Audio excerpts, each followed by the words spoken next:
Почитувани пријатели, ве покануваме да бидете дел од утринската програма на Радио Глас на надежда. Секој ден од понеделник до петок во 8:30 минути со Томе Трајков. На Facebook страната на Радио Глас на надежда. Ке имате прилика да слушате утринска порака, совети за здравјето, животни приказни, рецепти за готвење, гости во студиото и многу други интересни работи. Ве очекуваме.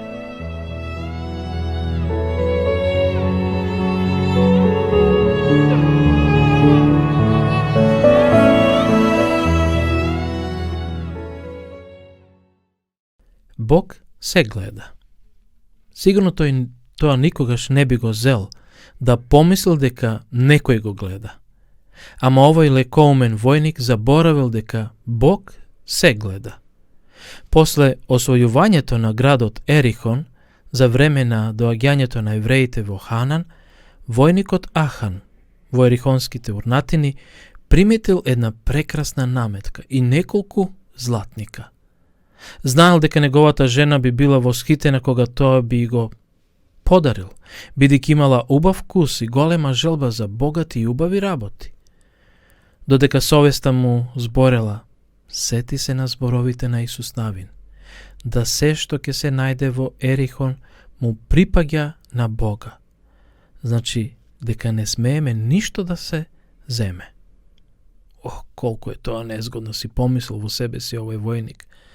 Гледал на лево, гледал на десно, а никој не го видел. Никој нема ни да знае. И тој се насмеонал. Ја грабнал скапоцената наметка и парите и ги сокрил под својата туника. Малку после тоа се слушнале трубите и повикот до сите војници да се соберат. Бил крајот на војната. Ахан им се придружил. Кога стасал во својот шатор и покажал на својата жена и на децата што донесол. Колку е прекрасна наметката, изговорила неговата сопруга. Никој ова не смее да го дознае, кажал Ахан. Ние ќе направиме дупка среде нашиот шатор и во неа ќе ги сокриеме работиве. Ама 2-3 дена подосна Бог му кажал на водачите на евреите и на Исус Навин. Некој има украдено. Бог тогаш му наредил да го најде виновникот кој мора да биде казнет. Следното рано, изутрина, Исус Навин ги собрал сите племиња. Некој од вас има украдено и мораме да го пронајдеме. Предпоставуваме дека Ахан морал да бил збунет и исплашен кога ги слушнал овие зборови. Ама тука биле присутни голем број на израелци, па бил сигурен да никој не го видел. Фрлале ждрепка.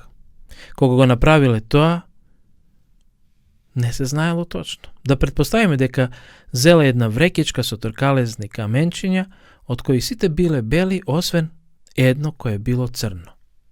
Оној кој ќе го извлече црнето каменче, тој е виновникот. Првим пришле старешините на племињата. Ахан припаѓал на јудиното племе. Старешината на Рувимовото племе ја ставил раката во врекичката и извлекол бело каменче. Старешината на Симоновото племе извлекол исто така бело каменче. Старешината на Левиевото племе исто така. Ама кога старешината од јудиното племе ја ставил раката и извлекол црно каменче. Тогаш пристапили останатите старешини од јудиното племе. А црното каменче го извлекол дедо му на Ахан. И сите синови на тој човек пристапиле со чичко му на Ахан и неговиот татко. И татко му на Ахан го извлекол црното каменче. Ахан се тресел како лист на дрво. На неговото лице можело да се видат големи капки на пот како му течат низ лицето.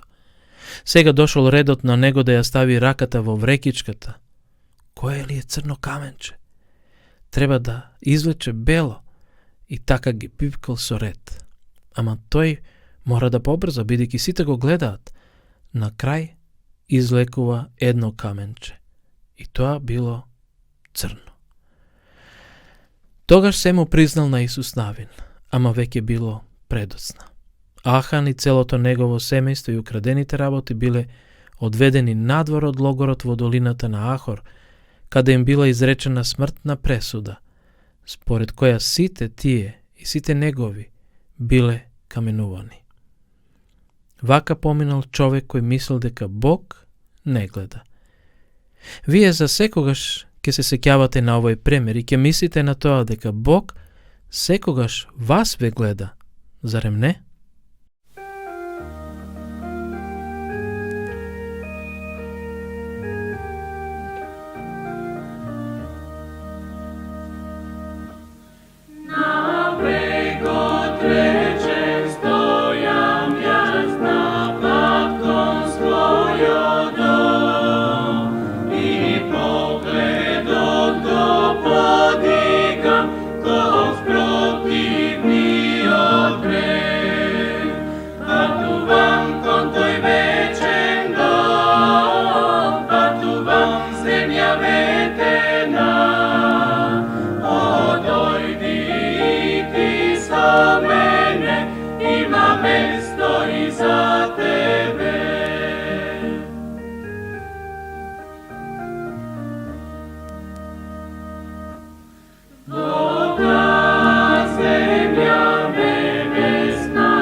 Glas na nadešta.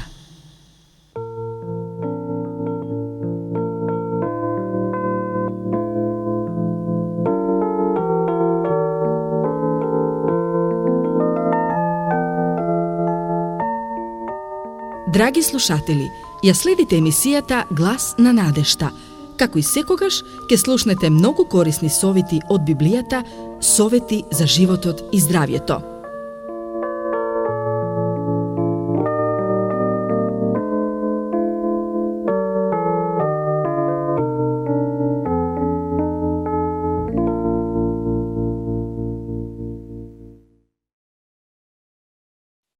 Почитувани пријатели, срдечен поздрав до сите вас кои ја следите нашата емисија Библијата зборува. Во рамките на ова серија на предавање ние ќе се запознаеме со големите вистини на Светото писмо на Библијата. Во првата наша тема ќе зборуваме за Бог и неговите откровенија. Вистина, кога го посматраме звезденото небо, кога ги гледаме тие небесни тела, се прашуваме ko je sozdatelj, koji gi sozdal i koji gi postavil tamo. Например, сјајното сонце, блескотните звезди, големите пространства горе во Вселената, разни галаксии, созвездија.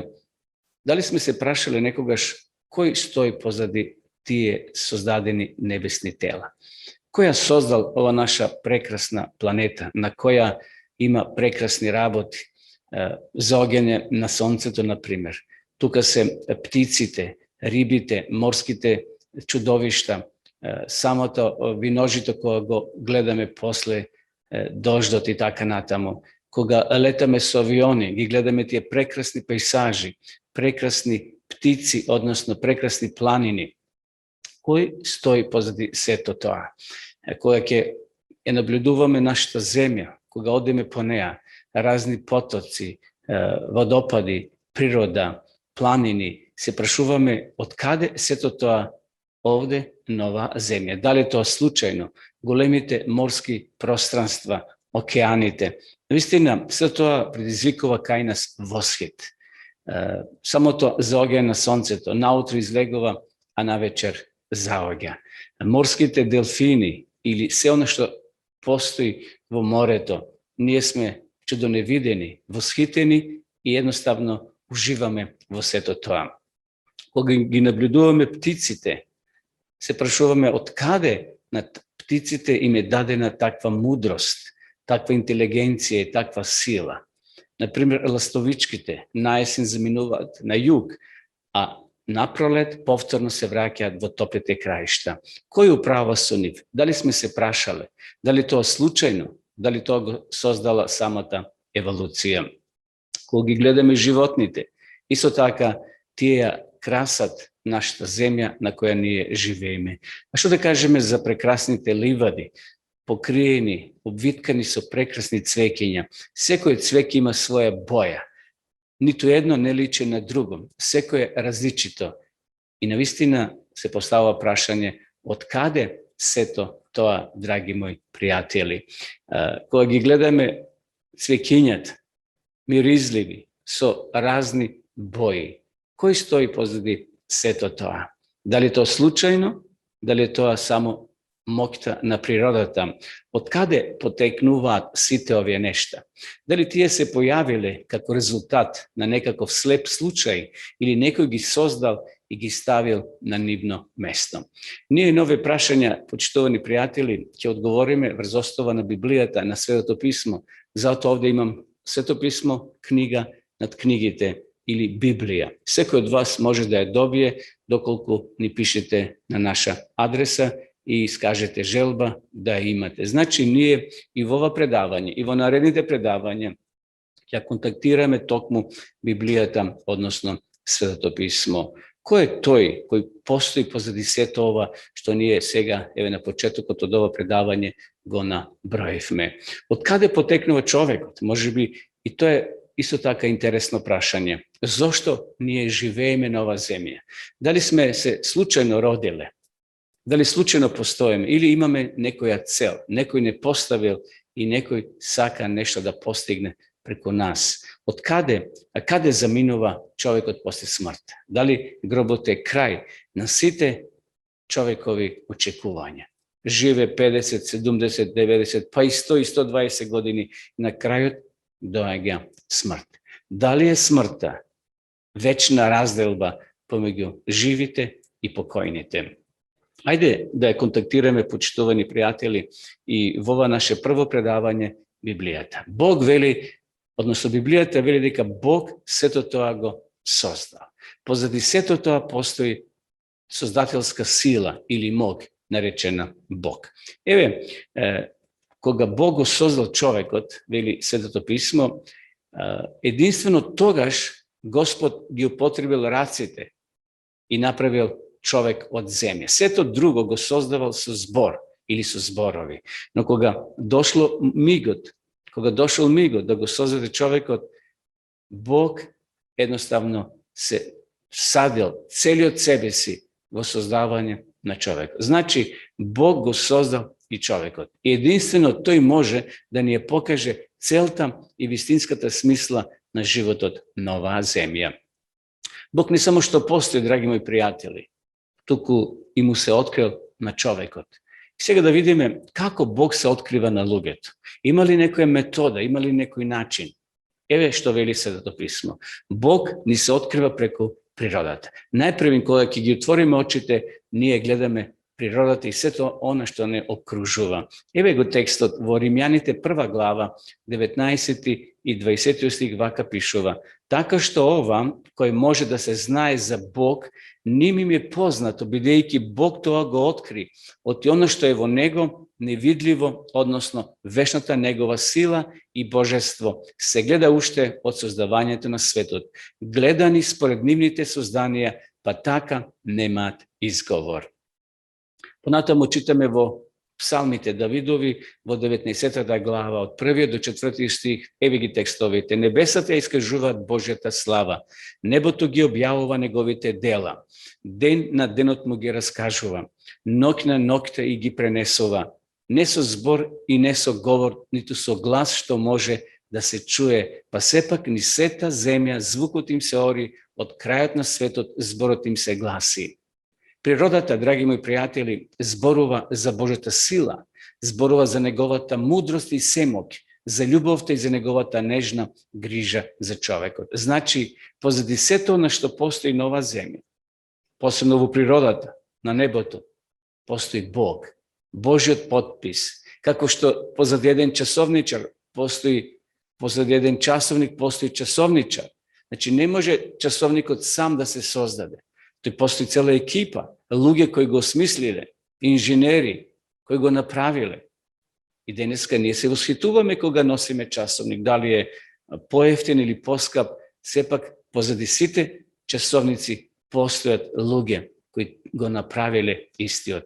Така да е кога ја наблюдуваме Вселената, небото, ние се восхитуваме и мислиме дека позади таа Вселена постои некој кој ја создал.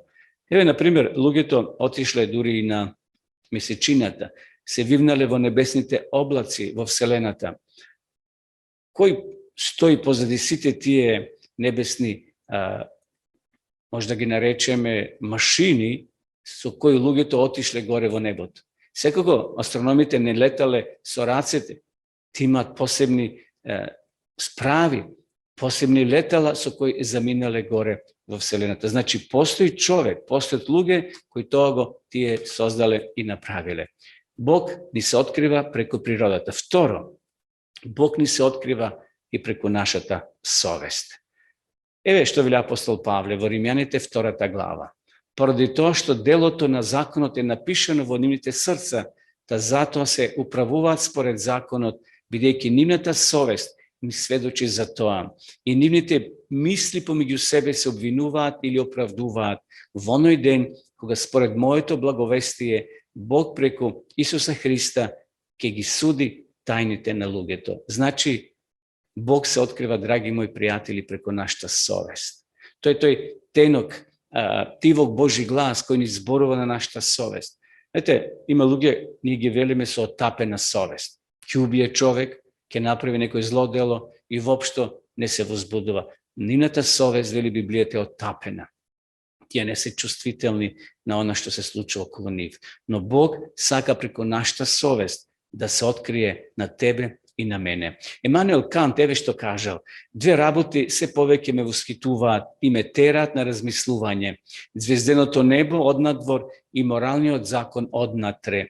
Кога човечката совест би била единствен доказ дека има Бог, тој би бил доволен. Гледате, Емануел што кажал. Значи, кога само совеста би била на човекот како откровение преку кој Бог може да се открие, тој вели, тоа би било доволно. А ние ќе наброиме повеќе етапи или повеќе сегменти како Бог му се открива на човекот. Први рековме преку природата, второ преку нашата совест, а сега одиме и на третиот начин како Бог ни се открива на луѓето. Значи, кога зборуваме за совеста, кога ја читаме Библијата, кога ги читаме Божите извештаи, преку совеста Бог ни зборува нам, ни се открива. Понатаму, тука е Светото писмо. Значи, Бог ни се открива и преку Библијата. на страниците на Светото писмо, драги мои приятели, ние го наоѓаме Бога. Тука го наоѓаме извештот за Исус Христос, планот на спасението, 10 Божи заповеди и се оно што е потребно човекот да го знае. Еве што вели пророк Исаја во 34 глава, во 16 стих. Најдете во книгата Господова и прочитајте, ниедно тие нема да одмине, едно со друго нема да се замени, од и самата негова уста заповеда, самиот дух негов ќе ги собере. Значи, Библијата е тој компас кој треба нас да не води во христијанскиот живот, драги мои пријатели. Библијата е таа духовна книга, тој духовен компас кој го насочува нашиот поглед кон Исуса Христа, кон Господа. И затоа земете Библијата, читајте ја со молитва, проучавајте ја, Бог ќе ви се открие. Библијата е пишувале, како што вели самата Библија, писатели, Божи луѓе, тоа биле обични луѓе, пророци, некои биле пастири, некои цареви, некои свештеници, некои биле обични граѓани или лекари. Но Бог ги употребил. Бог им открил преку Светиот Дух настани кои тие не ги виделе со своји очи, но тој им ги открил тие настани и ги запишале. Добар дел од тие писатели биле очевици на настаните кои се случувале околу нив и тие тоа го запишале. Например, пророк Јован Богослов, кој му открил Бог прекрасни откровенија додека бил во затвор на островот Патмос. Целото откровение тамо настанало. Тој ги напишал и другите книги своји, како Евангелието според Јована, 1, 2, 3 послание, кај што бил и самиот очевидец, меѓутоа и други работи ги напишал, кај што Бог преку Светиот Дух ми ги открил, а тој и тие останати писатели тоа го преточеле во збор, во пишан збор, денеска ние имаме Библијата. Понатаму четврто, Бог ни се открива преку својот син, преку Исуса Христа. Исус вели, кој ме гледа мене, го гледа Отецот. И затоа добро е да читаме за Исуса, да размислуваме, затоа што Исус бил едноставно откровение на карактерот на својот Отец. Оној што ме гледа мене, го гледа Отецот. Еве што вели апостол Павле. Бог кој во старо време, откако многу пати и на многу начини им зборуваше на татковците наши преку пророците, во последните денови ни зборува преку Синот, кој го постави за наследник над се преку кој ги создаде и вековите. Гледате, драги пријатели, Исус е создател на овој свет. Се е создадено преку Исуса. Овде пишува Павле. Над се преку кој ги создаде и вековите. Значи, кога го ние гледаме Христа, кога го проучуваме Исуса Христа, Бог ни се открива. Сушност, Исус е Бог, Исус е Спасителот. Тој го дал својот живот за нас. Тој ги поминал тие 33 години на оваа земја со цел да се доближи до човекот, да го доближи карактерот, сликата за Бога, затоа што, на жалост, свештенството или свештениците во тоа време ја искривиле сликата за Бога. Имале погрешно верување, како и денеска, на жалост. Многу свештеници ја искривуваат сликата за Бога. Не откриваат на вистинска слика, вистинскиот карактер за Бога. И затоа убаво е ние да ја земеме Библијата, да ја читаме, да ја проучуваме, а Бог ќе ни се открием. Исус вели, како што кажавме пред малку, оној што ме виде мене, го виде Отецот. На друго место Исус ќе каже, јас и Отецот сме едно. Ајде да ги повториме овие 4 работи или 4 начини како се открива Бог на луѓето. Еве, прво рековме, Бог ни се открива преку природата. Се оно што постои околу нас е доказ на Божјата создателска моќ. Второ, Бог ни се открива преку нашата совест. Затоа треба да ја чуваме нашата совест, да не користиме дрога, да не користиме алкохол, да не користиме цигари, наркотички средства, се оно што може да ја отапи нашата совест. Трето, Бог ни се открива преку Светото писмо. Зато, драги мои, читајте ја Библијата, набавете ја. Ако немате, пишете ни, ние ќе ви испратиме бесплатно. Свето писмо треба да има секој семејство, секој човек во домот. И четврто, Бог ни се открива преку Исуса Христа. Многу е важно да го запознаеме Исуса Христа. Исус е Спасителот, драги мои пријатели. Не е Мухамед, Буда или некои други верски лидери или верски лидер. Тие може биле добри, но тие се покојни, тие починали, тие чекат промена и тие чекат воскресение. Затоа дека запознаеме Исуса Христа. Но се поставува едно големо прашање, зошто многу луѓе денеска едноставно не сакат да ги разберат Божите откровенија и не го познаваат Бога. Зошто не сака да го запознат Бога? Еве, Библијата ни дава одговор и на тоа прашање. Читаме во Римјаните 1 глава. Зашто кога го позна Бога, тие не го прославија како Бог, туку се заблудија со своите помисли и нивното неразумно срце им се помрачи, наречувајќи се себе си мудри. Тие обезумија и славата на вечниот Бог ја изменија или ја претворија, еден друг превод вели, во облик на смртен човек, на птици, на четвороножни животни и на лазачи. Гледате, човекот, драги мои пријатели, во својата филозофија отишол толку далеко да божествената моќ и сила или лик го замениле во облик на смртен човек, на птици, на четвороножни животни и на лазачи. Денеска луѓето сакаат да се веселат, сакаат да живеат без правила и без ограничување. На друго место вели Библијата, луѓето ќе се претворат во стомаци, да јадеме и да пиеме, зашто утре ќе умреме. Поради своето идолопоклонство и неверство, луѓето не сака да го запознаат Бога. Денеска луѓето се повеќе подготвени да се клањаат на идоли, на икони, кои според Библијата се забранети. Знаеме во на прилика кога евреите биле во пустињата, Мојси бил горе на планината 40 дена и 40 ноќи. Едноставно посакале да имаат Бог видлив, мислејќи дека ете Мојси горе е веќе умрен. И го потерале Арона да им направи Бог и тој им направил теле златно. Всушност, и денеска многу луѓе се клањаат на современи златни телиња. Тоа се телиња кои го одвлекуваат нашето внимание, нашето време и нашата вера, драги мои пријатели. Време да се вратиме назад. Време да се вратиме на старите патишта. Библијата вели, запрашајте се кој е стариот пат кој води кон Бога. Библијата вели, јас сум пат, вистина и живот. Всушност тоа го кажал Исус. Ајде да го следиме Исуса Христа, да се ослободиме од сите тие идолопоклонички обичаи, тие златни телиња денеска кои може да не однесат наместо кај Христа, да не однесат кај непријателот на Христа и на човекот, кај сатаната. Денеска, на жалост, се повеќе луѓе се болесни, се повеќе не само физички, туку и духовно, немаат надеж. Едноставно ја изгубиле надежта за живот.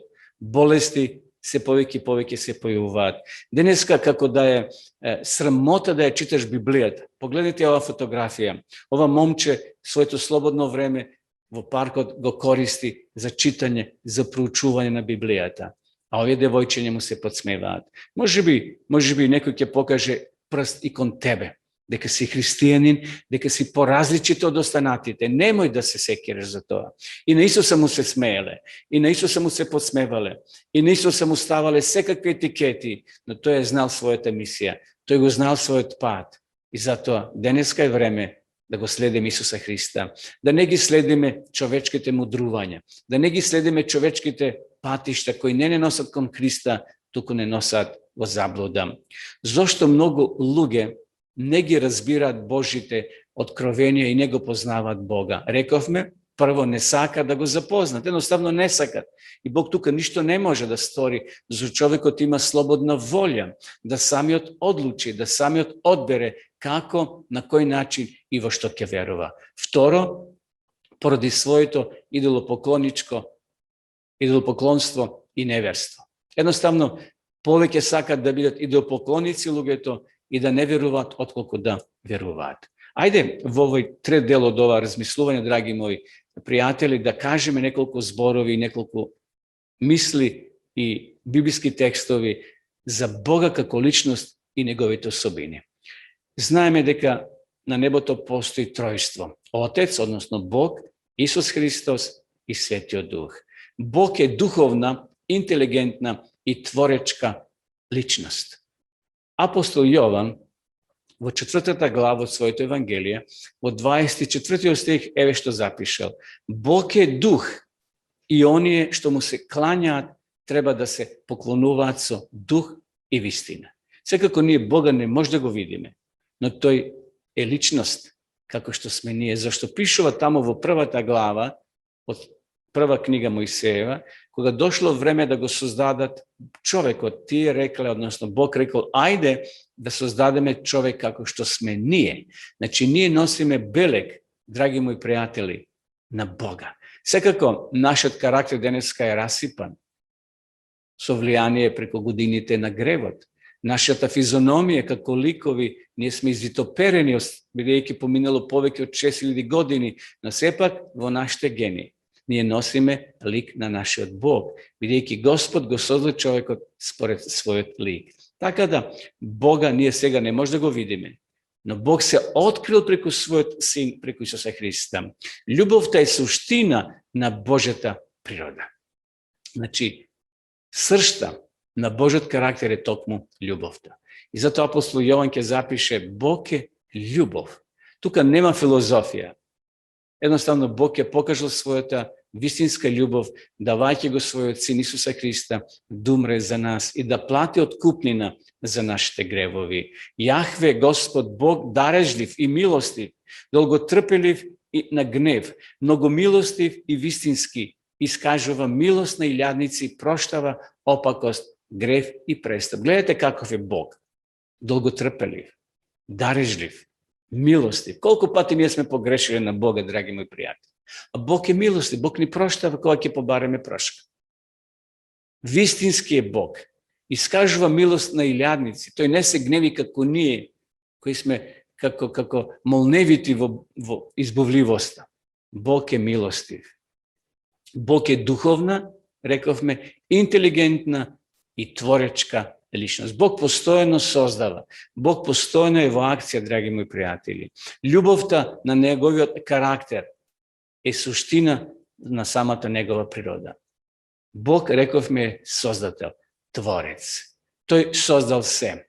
И на сите да им открием во што се состои расподелбата на тајната сокриена од вековите во Бог, кој создал се преку Исуса Христа. И затоа ние веруваме и велиме дека се што е создадено на оваа планета, драги мои пријатели, е создадено токму преку Исуса Христа.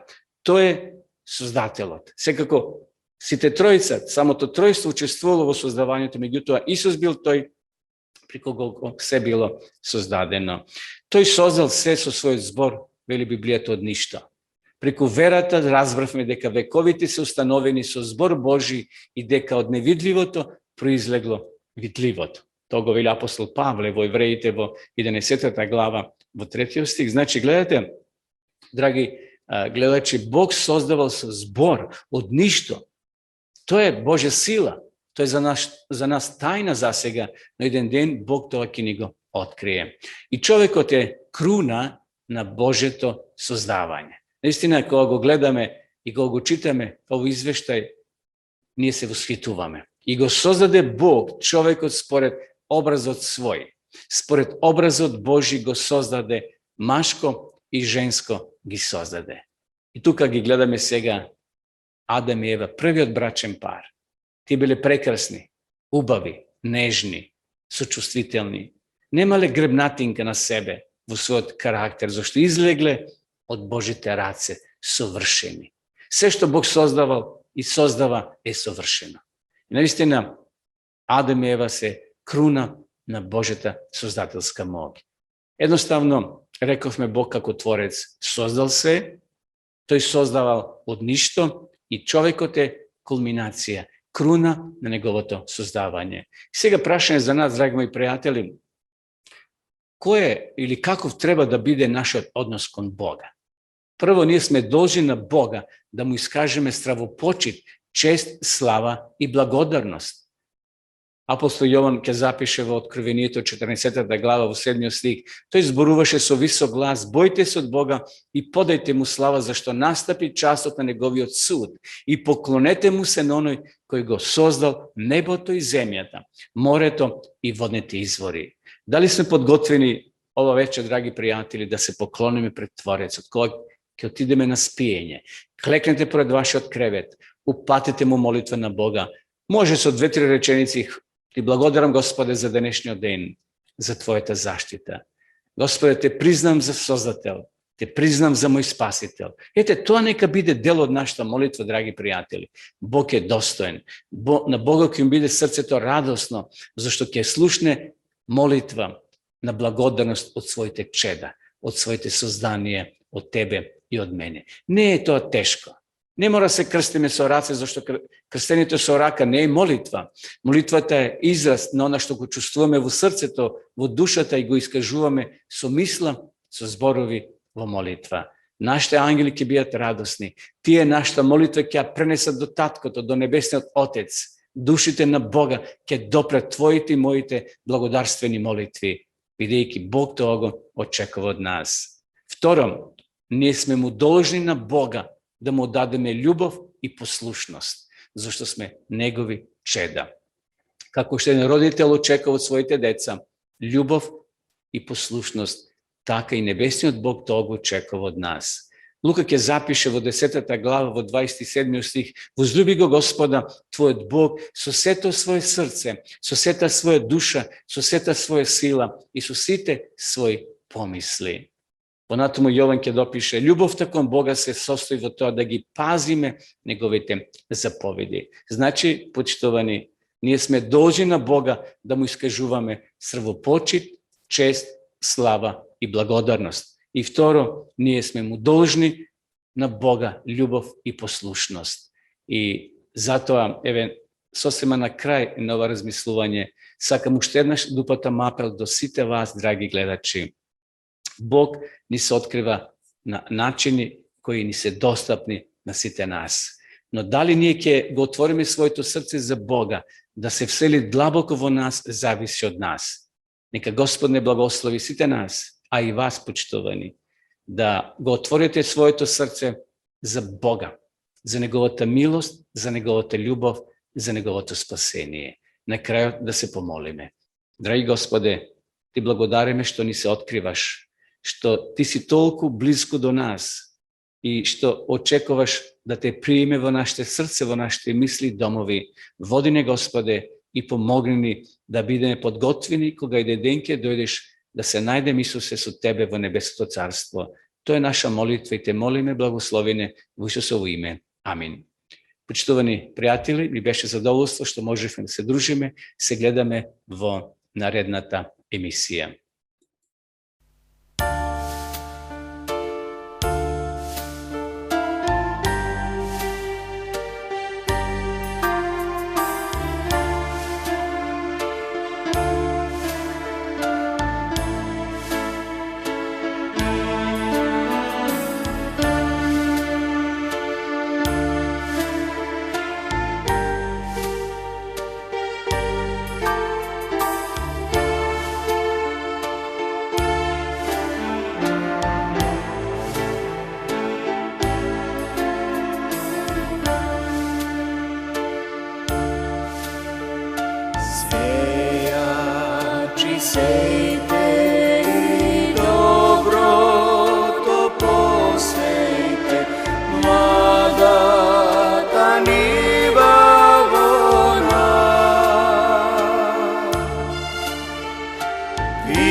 посейте не зло.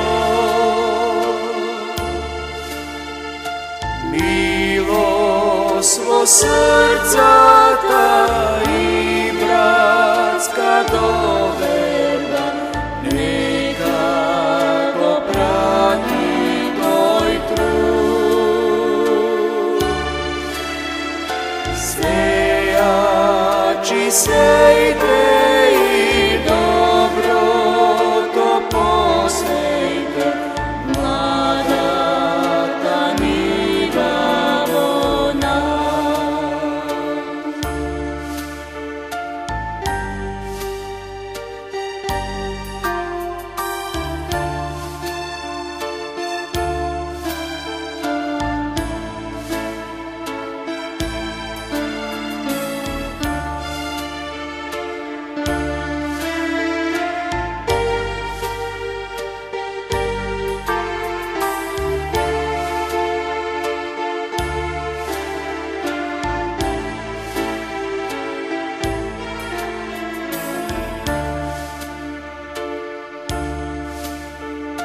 Sejači sejte i dobro to posejte, mlada ta niva vo nas.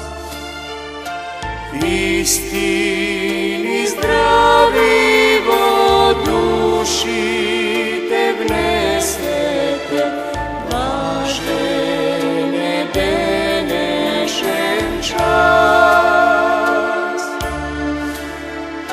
Sejači sejte i dobro to posejte, mlada ta niva vo nas. Mlada ta niva vo nas.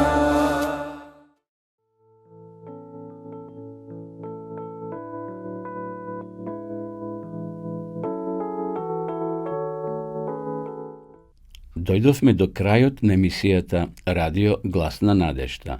Доколку имате прашања, совети или предлози, пишете на адреса Радио Глас на надежда, улица Влае, број 42, Скопје.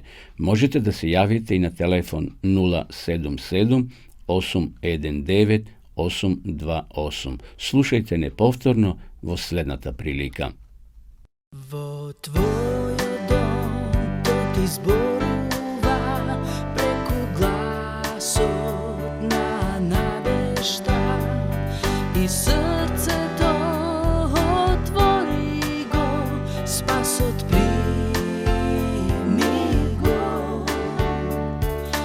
Не чекај, животот минува, твојот Господ те повикува. Дојди таков каков си, време не губи. Дојди ти кај својот Бог, храбро почни живот нов. Се што било заборави, то те чека, него си. Ако ти му слушнеш глас, немој да се двомиш, твојот Бог ти нуди спас. Чу го Божиот глас, глас на надежда.